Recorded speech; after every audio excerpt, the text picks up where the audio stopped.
Siap, siap. Kepada Bapak Firman dipersilahkan. Izin share screen, G. Ya, Bapak. Oke. Apakah sudah muncul? Sudah, Bapak. Oke. Oke, Bismillahirrahmanirrahim. Assalamualaikum warahmatullahi wabarakatuh. Selamat siang adik-adik, Bapak, Ibu pembina, Bapak, Ibu-ibu pemateri sebelumnya. Perkenalkan, nama saya Firman Saifuddin, saya dari Teknik Geofisika ITS. Kebetulan tadi kalau dari Prof. Dewi dan Bu Agatha berkaitan dengan kimia dan biologi. Nah, mungkin paparan saya agak sedikit ke fisika gitu, kaitannya dengan geometri, kaitannya dengan bentuk.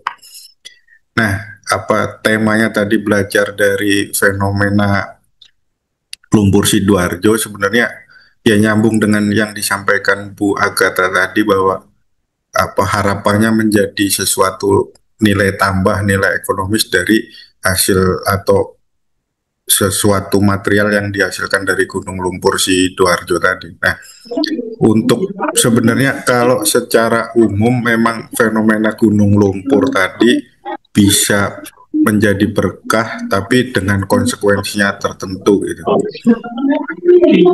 Nah, mungkin saya awali dari beberapa gambar. Ini mungkin adik-adik sudah lihat di YouTube Short atau di TikTok atau di YouTube atau media sosial yang lain, ini berkaitan dengan fenomena gunung lumpur yang baru atau ya dianggap terbaru lah di 2024, muncul di daerah Gerobokan, dikenalnya Beleduk Kramasan. Kalau sebelumnya di daerah yang hampir berdekatan ada Beleduk Kuwu sebenarnya.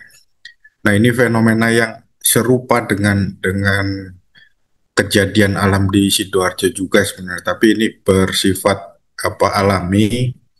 Nah, dan munculnya pun ya serupa juga di sebelum dia muncul ada kejadian gempa Bawean yang relatif cukup besar, akhirnya beberapa hari kemudian terus muncul lumpur, gunung lumpurnya tadi. Nah, seperti yang disampaikan Prof Dewi tadi, bahwa kalau memang kecil memang tidak mengganggu secara ekosistem, tapi kalau dia tumbuh semakin besar butuh penanganan khusus, butuh perlakuan khusus sehingga tidak mencemari lingkungan. Ini kejadiannya juga di tengah sawah dan hampir di Jawa Timur. Sebenarnya fenomena-fenomena begini terutama di Surabaya Sidoarjo ke barat, ada beberapa lokasi yang punya kejadian yang serupa. Nah, sebenarnya gunung lumpur ini apa sih gitu. Nah, kita bisa mulai belajar dari beberapa hal. Pertama, berkaitan dengan kondisi geografis Indonesia. Kenapa muncul gunung lumpur tadi, atau sumbernya sebenarnya apa sih gitu. Nah, berkaitan dengan cekungan sedimen, berkaitan dengan contoh-contoh gunung lumpur di beberapa negara. Terus nanti secara khusus coba kita lihat sebenarnya semburan lumpur Sidoarjo, Lusi atau lumpur Lapindo sebenarnya seperti apa gitu. Nah, kondisi geografis tadi, tadi berkaitan dengan yang disampaikan Bu Agatha, ada tektonik sistem, ada zona subduksi. Sebenarnya suatu berkah sebenarnya untuk wilayah Indonesia, tapi berkah tadi punya konsekuensi. Kalau kita bisa memanfaatkannya dengan baik, dia jadi nilai positif. Kalau kita tidak bisa mengantisipasinya, bisa jadi berpotensi musibah atau potensi bencana. Nah, secara umum efek kenapa Indonesia tadi secara geografis menjadi berkah, efek dari pergerakan tektonik yang tadi, pertemuan tiga lempeng tektonik mengakibatkan banyak retakan, banyak patahan, mengakibatkan banyak kejadian gempa. Nah, satu sisi juga sebenarnya apa punya punya nilai positifnya juga gitu. Selain tadi gempa, juga terdapat banyak gunung api. Nah, gunung api tadi tambang mineral, tambang galian C, pasir segala macam dihasilkan dari produk gunung api. Ini juga menjadi keberkahan buat Indonesia juga gitu. Nah, terutama khusus untuk gunung lumpur, sebenarnya gunung lumpur itu berkaitan dengan material sedimen, sebenarnya bukan produk gunung api, tapi dia adalah tanah atau hasil erosi, hasil pelapukan yang ke bawah air terus terendapkan jadi sedimen, kemudian apa terkumpul terus akhirnya jadi batuan. Nah, proses sedimentasi pada material pembentuk gunung lumpur itu prosesnya belum sempurna sehingga dia bersifat viskositasnya relatif masih tinggi, dia masih bersifat kandungan airnya masih tinggi. Nah, ketika sedimentasinya atau proses pembentukan batuan di atasnya lebih cepat, akhirnya proses terbentuknya batuan tadi tidak cukup sempurna. Nah, ini yang akhirnya jadi material pembentuk gunung lumpur tadi. Nah, efek tektonik juga mengakibatkan lapisan-lapisan tanah, lapisan batuan di bawah permukaan bisa tertekuk, bisa terpatahkan, bisa pecah. Nah, ini yang akhirnya mengakibatkan tadi banyak cekungan sedimen yang berkaitan dengan potensi sumber gunung lumpurnya tadi. Nah, kalau secara ilmiah memang disebutnya mat diapir atau diapir lumpur kalau dia masih belum keluar di permukaan. Kalau dia sudah keluar di permukaan disebutnya gunung lumpur atau mat vulkano tadi. Nah, prosesnya tadi ada batuan sedimen yang belum sempurna terjadi batunya, dia mengalami timbunan di atasnya, akhirnya terjadi tekanan berlebih. Nah, tekanan berlebihnya tadi selama bagian atasnya tidak punya jalur untuk keluar, dia akan tetap ada di bawah gitu atau tetap ada di bawah permukaan bumi. Nah, ketika di atasnya ada jalur, akhirnya dia karena bersifat lebih ringan, dia secara gravitasi dia terdorong ke atas itu kalau memang ada jalurnya tadi. Nah, ilustrasinya seperti ini. Kalau kita punya endapan sedimen yang belum sempurna tadi, kemudian tertutupi oleh batuan sedimen di atasnya, tadi proses tektonik terus berjalan, akhirnya dia tertekuk, dia makin tekanannya makin tinggi. Nah, seolah-olah dia terdorong ke atas. Nah, selama bagian atasnya dia tidak punya jalur atau tidak terganggu, diapir atau lumpur yang di bawah permukaan tanah tadi dia tidak sampai keluar, tidak terjadi sampai gunung lumpur tadi. Nah, sebenarnya sebelum kita ke fenomena nyatanya, sebenarnya kita bisa melihat potensi-potensi gunung lumpur yang ada di bawah permukaan lewat data seismik. Sebenarnya data seismik adalah salah satu metode geofisika untuk melihat gambar bawah permukaannya atau mungkin sederhananya kayak kamera, tapi kamera untuk melihat bawah permukaan atau kayak model ronsen kalau di rumah sakit gitu. Nah, beberapa lokasi atau beberapa area yang tadi ada kecenderungan punya potensi gunung lumpur bisa terpetakan sebenarnya dengan baik dengan menggunakan data seismik. Contohnya seperti yang digambar. Nah, kalau dimodelkan secara skematik atau secara kartun, modelnya tadi ada tumpukan tumpukan lumpur atau sedimen yang belum sempurna terbentuk jadi batu.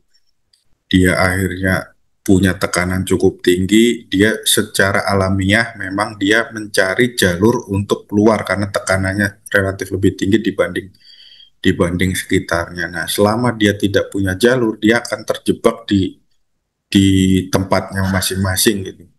Nah, begitu ada tadi kebanyakan dipicu oleh gempa yang cukup besar tadi mengakibatkan adanya retakan permukaannya tadi seolah-olah menjadi jalur keluarnya si tekanan tinggi dari mati air tadi atau potensi sumber gunung lumpurnya tadi. Nah, kejadian-kejadian ini sebenarnya apa sudah lazim dan bersifat alamiah, itu sudah cukup umum terjadi sebenarnya. Untuk apa asal atau kenapa dia punya tekanan berlebih bisa banyak hal, tadi bisa berkaitan dengan sedimentasi yang terlalu cepat, kemudian ada proses kimia yang menghasilkan gas metan seperti tadi disampaikan Prof Dewi juga. Nah, karena bersifat gas, dia punya berat yang lebih ringan, dia punya tekanan untuk keluar terdorong ke atas ke permukaan bumi.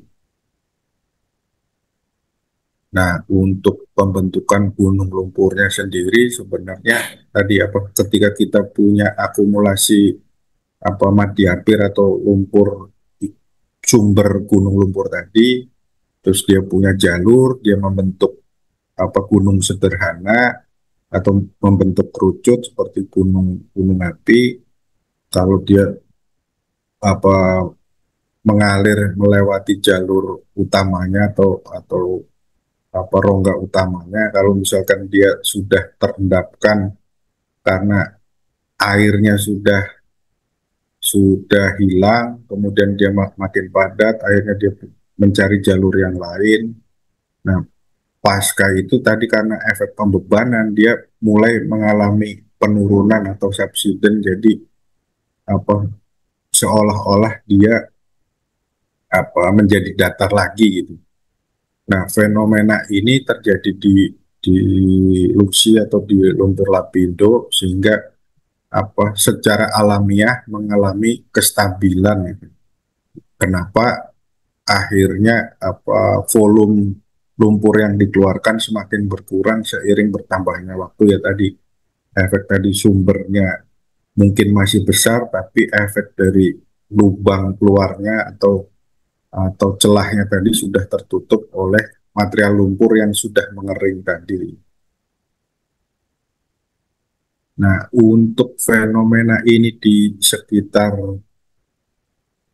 Sidoarjo sebenarnya setelah kejadian itu akhirnya dilihat lagi bahwa sebenarnya fenomena itu sudah ada terjadi dan belum ada catatannya yang cukup baik gitu. Makanya pentingnya literasi tadi adalah mengetahui atau mengumpulkan informasi, dari informasi tadi kita olah menjadi data tadi menjadi pelajaran bahwa dulu pernah terjadi seperti ini di lokasi yang seperti ini. Nah, upayanya untuk menghindari kejadian yang serupa ini yang penting. Nah, ini di sekitar Sumur Porong 1, kalau disampaikan Prof Dewi tadi di sekitar Sumur Banjar Panju yang kejadian atau pemicu dari kejadian lumpur Sidoarjo ini di kurang lebih sekitar 4 kilo dari Sumur Banjar Panju di sekitar Porong. Secara fisik, secara alamiah ada bukti bahwa pernah terjadi hal yang sama. Nah, tadi keluarnya semburan lumpur berkaitan dengan lubang penghantar. Lubang penghantarnya tadi bisa secara alamiah efek dari gempa yang relatif besar, lebih dari 5, atau efek dari gangguan atau efek dari aktivitas manusia seperti pengeboran untuk mencari sumber daya minyak gitu.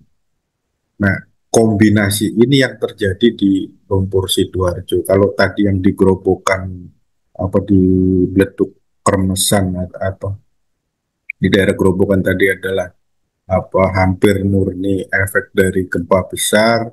Nah, kalau yang di lumpur Sidoarjo kombinasi dua hal ini yang akhirnya mengakibatkan sumber lumpurnya relatif keluar cukup besar. Nah, kalau beberapa kasus tadi yang disampaikan Bu Prof Dewi tadi ada di Azerbaijan, sebenarnya cukup banyak fenomena alam. Ini sebenarnya fenomena alam biasa, tapi karena kasus yang di Sidoarjo adalah di tengah pemukiman dan penanganannya cukup keteteran, akhirnya mengakibatkan tadi beberapa desa harus terendam, menimbulkan kerugian ekonomi cukup besar. Nah, ini yang menjadi pelajaran utama sebenarnya buat khususnya di Indonesia, karena memang fenomena gunung lumpur yang jadi bencana sebenarnya baru pertama di Indonesia. Kalau sebelum-sebelumnya untuk fenomena gunung lumpur yang muncul secara alamiah memang sudah cukup banyak sebenarnya. Ini contoh di Selandia Baru, kemudian tadi di Azerbaijan, kemudian ada yang di Trinidad. Nah, yang di Trinidad ini berkaitan dengan kejadian gempa mengakibatkan patahan atau retakan tanah yang mengakibatkan menjadi jalur keluarnya si lumpur tadi. Nah, kemudian khususnya di Jawa Timur, cekungan Jawa Timur Utara, kalau secara geologi untuk cekungan Jawa Timur Utara cukup cukup luas areanya, mulai dari tadi sekitar Gunung Muria atau Semarang sampai sampai Madura. Ini disebutnya sebagai cekungan sedimen Jawa Timur bagian utara. Hampir semua daerah sepanjang ini banyak kejadian-kejadian gunung lumpur tadi yang memang kecil-kecil, tidak sebesar seperti yang di Sidoarjo tadi. Nah, berkahnya adalah keberadaan gunung lumpur tadi akan selalu berasosiasi atau bersamaan dengan potensi sumber daya migas, baik minyak maupun gasnya. Ini contoh beberapa daerah yang muncul atau tercatat lokasi-lokasi gunung lumpurnya yang berasosiasi dengan keberadaan minyak dan gas juga sih. Nah, di Surabaya sendiri, di Unitomo ada, di Gunung Anyar kita juga ada, kemudian di Putisari juga yang terakhir muncul juga apa gas dan air yang keluar di sekitar pemukiman. Nah, mungkin adik-adik yang dekat di Surabaya bisa lihat di sekitar Gunung Anyar ada contoh gunung lumpur seperti Sidoarjo tapi kecil, kemudian di Beringin Anom daerah Gresik, kemudian di Sedati di Candi Tawangalun di sebelah selatan bandara, kemudian kalau di Madura ada di Socah Bangkalan, kalau di tadi Gerobokan ada Bleduk Kuwu, ada Bleduk Kramsan yang baru. Fenomena alamnya sebenarnya serupa dengan kejadian di lumpur Sidoarjo sini. Cuman memang besarannya atau skalanya jauh lebih besar yang di Sidoarjo tadi. Kalau fisiknya ya hanya lumpur biasa yang keluar.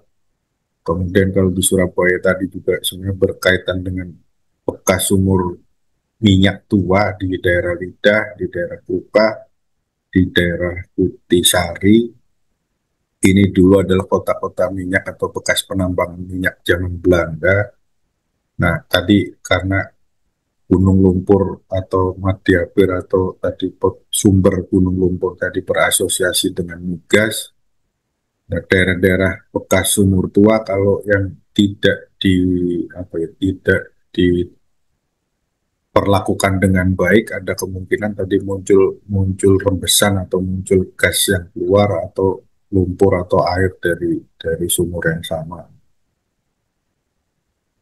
Ini tadi ini diilustrasikan kalau kita punya tinggian, kita punya sesuatu yang bersifat kerucut di bawah permukaan, ada material atau cairan atau fluida yang punya tekanan punya massa yang lebih rendah, sehingga secara alamiah dia terdorong ke atas, dia akan selalu terjebak di daerah-daerah yang bersifat tinggian tadi.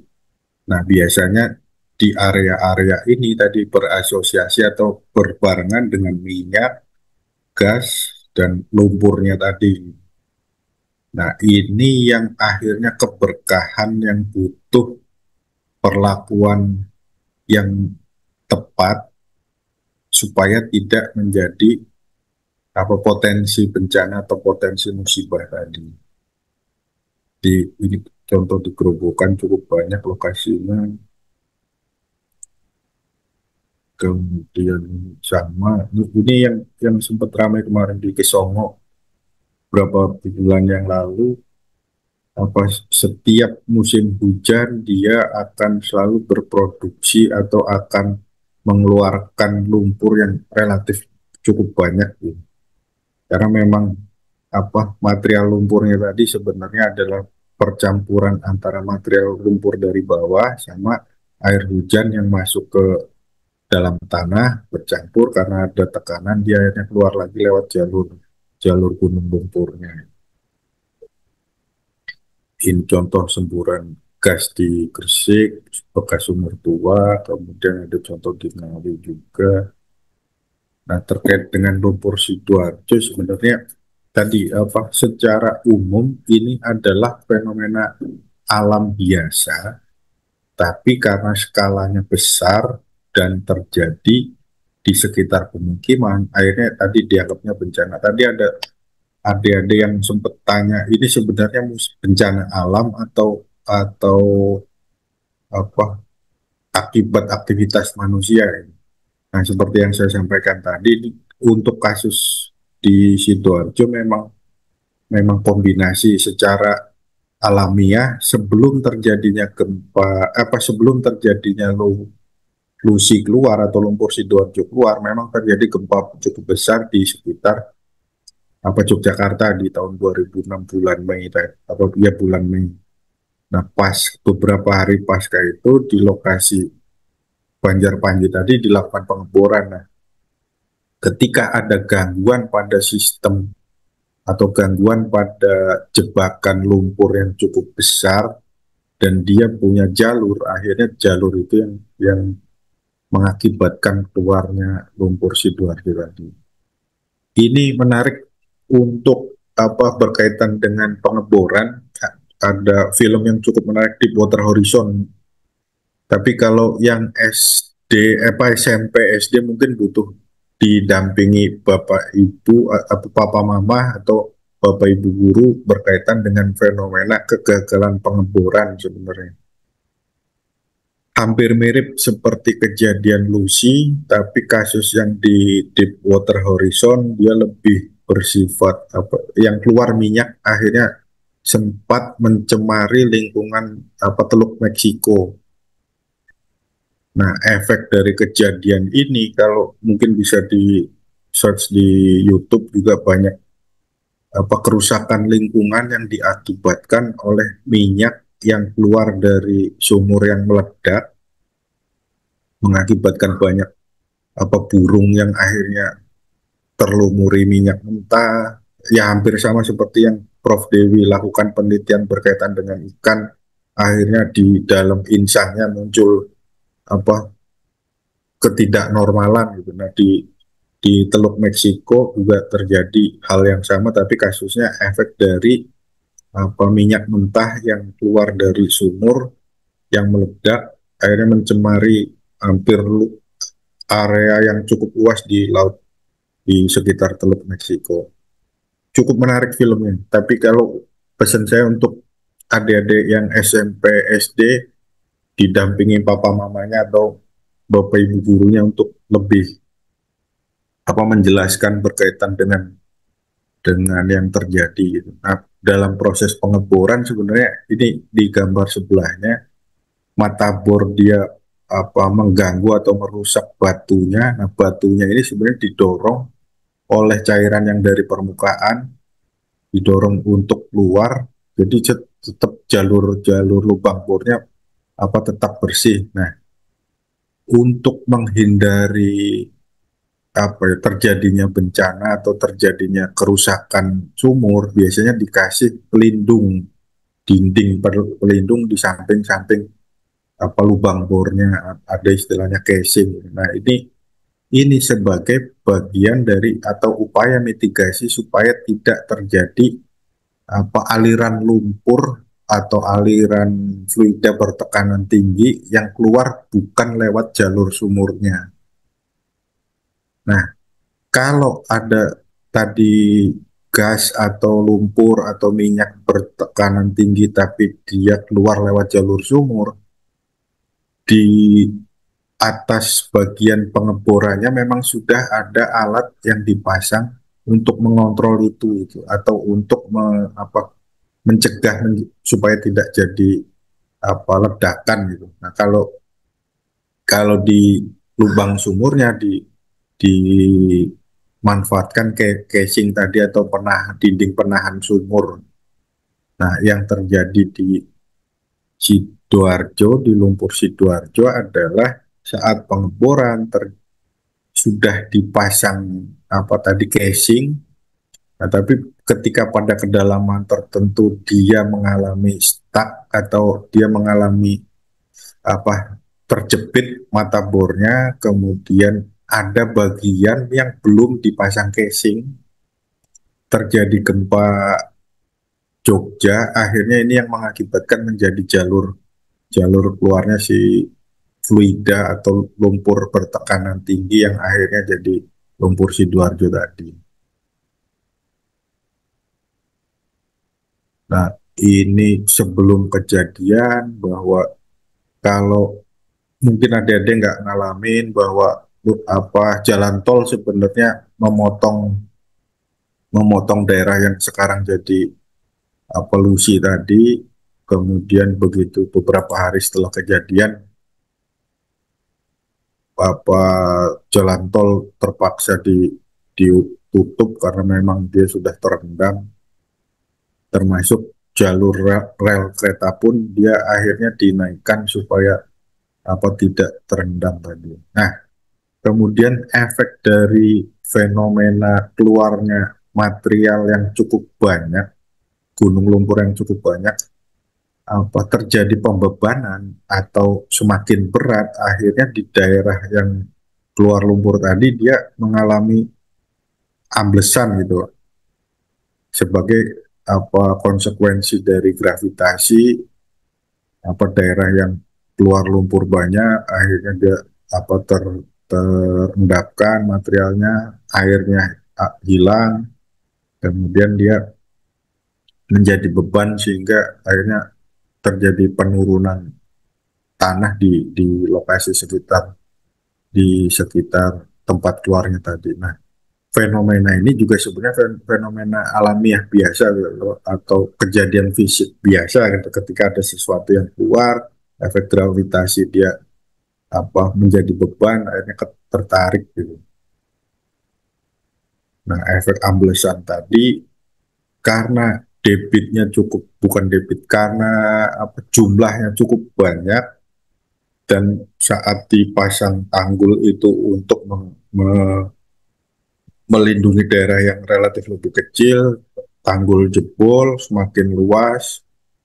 Nah, akhirnya terjadi pencemaran. Nah, untuk saat ini memang relatif sudah cukup stabil, sehingga kemungkinan debit atau volumenya dia semakin menurun seiring bertambahnya waktu, ya seolah-olah lama-lama lumpur Sidoarjo akan mati tadi. Nah, yang efek dari tadi amblesan tadi mengakibatkan struktur atau pecahan-pecahan tanah di bawahnya. Tadi kalau Bu Agatha sampaikan bahwa ketebalan lumpurnya tadi bisa sampai 30 meter. Nah, di bawah 30 meter tadi kemungkinan terjadi retakan-retakan. Ini penelitian dari Geofisika ITS juga di 2016 menunjukkan bahwa memang terjadi retakan-retakan tanah di sekitar semburan lumpur Lucy tadi. Nah, yang terjadi tadi retakannya bersifat melingkar, mengarah ke pusat semburan, kemudian ada beberapa yang arahnya tegak lurus terhadap lingkaran tadi. Nah, ini ilustrasi sederhananya. Begitu lumpur keluar, dia amblesan, material makin banyak, makin ambles, makin runtuh. Nah, yang menarik adalah tadi kalau terjadi ini masih tadi ekstraksi atau pemanfaatan lumpur untuk tadi rare earth element atau logam tanah jarang, apa harapannya dilakukan analisa lebih lebih detail karena nanti berkaitan dengan kan ketika saat ini kondisinya relatif sudah stabil. Nah, kalau misalkan ada gangguan lagi material lumpurnya diangkat atau untuk diekstraksi dalam jumlah yang cukup banyak, apakah dia bisa mengganggu kestabilan sistem ini gitu? Karena ketika lumpur dan gas dengan tekanan tinggi dia naik, kemudian di atasnya sudah ada endapan lumpur yang mengering, kan seolah-olah botolnya sudah ditutup gitu.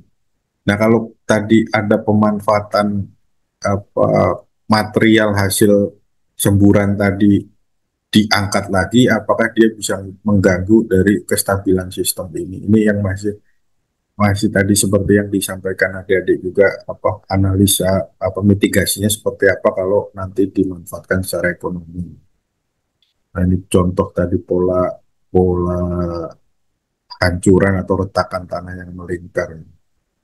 Nah, mungkin yang bisa saya sampaikan itu, tapi catatan pentingnya tadi bahwa Indonesia kaya sumber daya geologi, ini jadi berkah sebenarnya, tapi konsekuensinya ada, konsekuensinya berkaitan dengan apa penanganan atau perlakuan yang harapannya tepat gitu supaya tidak berpotensi menjadi musibah itu. Apa berkah jangan jadi musibah musibah tadi. Nah, yang menarik lagi yang kedua adalah pengetahuan dan pemanfaatan sifat alam penting sebenarnya dalam dalam upaya ekstraksi pemanfaatan sumber daya alam karena apa belajar dari kejadian lumpur Sidoarjo, fenomena gunung lumpur sebenarnya sudah ada gitu, sudah banyak di Jawa Timur khususnya, tapi tidak apa belum pernah ada kejadian yang sebesar itu gitu. Nah, harapannya ya tadi musibah ini nggak boleh apa terulang kembali gitu. Meskipun fenomena alam biasa sebenarnya, tapi jangan sampai menjadi musibah. Gitu. Mungkin itu Mbak Princess yang bisa saya paparkan. Terima kasih. Baik, terima kasih Bapak atas pemaparan materinya yang sangat luar biasa dan bermanfaat ini. Izinkan saya membacakan rangkuman belajar dari fenomena gunung lumpur, berkah dan konsekuensinya. Beleduk Kramesa di Grobangan, Jawa Tengah pada tanggal 22 Maret 2024. Kondisi geografis Indonesia seperti ibaratnya ada tumpukan tiga lempeng.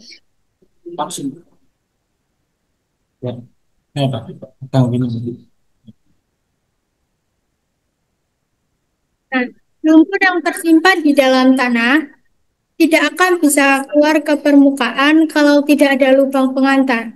Lubang pengantar biasa terjadi secara alami, misalnya karena ada gempa besar minimal yang menyebabkan lapisan batuan dan tanah retak. Lubang pengantar bisa terjadi kalau ada pengeboran di daerah yang banyak sumber lapisan lumpur bertekanan tinggi. Jadi ada alat pendeteksi melalui alat fisika atau teknologi fisika yang menunjukkan bahwa pada hembusan atau lumpur ditunjuk getaran. Mut, mut diap Mud diapir dan mud volcano, prosesnya batuan sedimen mengalami tekanan berlebih dan terdorong ke atas bila tertutupi oleh batuan sedimen di atasnya. Selama batuan di atasnya tidak ter Selama batuan di atasnya tidak terganggu, maka diapir dengan batuan di atasnya tidak akan meluap dan tidak akan melepuh.